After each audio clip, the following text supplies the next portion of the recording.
This call is now being recorded. Here is the balanced chemical reaction of the combustion of butane to produce CO2 and H2O.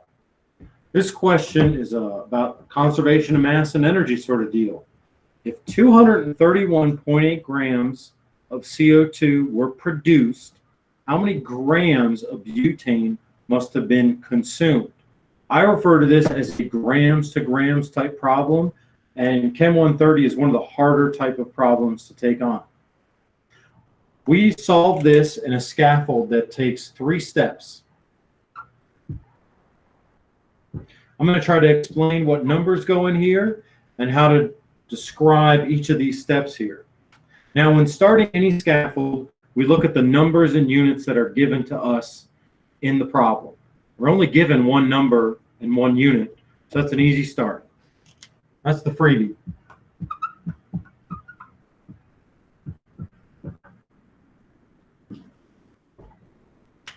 We'll cross that number off our shopping lists so it doesn't distract us anymore. In these 3 steps, we are going to use the periodic table, the balanced chemical reaction, and then back to the periodic table. From the periodic table, we can add up the formula weight of CO2. That is the only formula that's not crossed out. And when we add all that stuff off the periodic table, 16 plus 16 plus 12 grams per mole, that is 44 grams per mole. Does a unit cancel out? Wait a minute. No. So let me flip this entire thing to make the unit G cancel out. Grams. Aha. This was not given to us in the problem. We had to calculate it off the periodic table. In the second step, we use the balanced chemical reaction to make a word cancel out.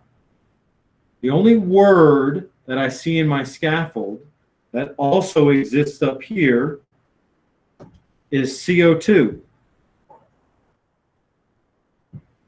So that goes in the bottom to make the word CO2 cancel out.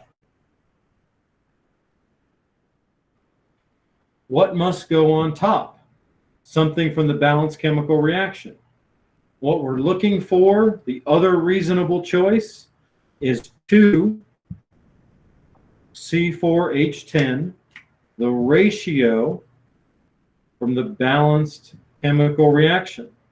So in our scaffold, we place the 2 bricks necessary, again, making sure that a word cancels every step of the way. In our third and final step, we again use the periodic table and again look to what formula is still written in here that's not crossed out. C4H10 is still in here.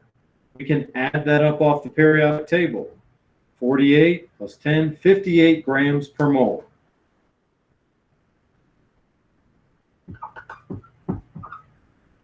Again, from the 3-point line, the unit cancels out. Key things to be confident with, knowing that this scaffold will accurately calculate the answer. The first thing is that I have used everything that the problem is given to me. That's true most of the time. What's very true every time is that the only words that aren't crossed out are the words I am seeking, grams of butane. Thank you.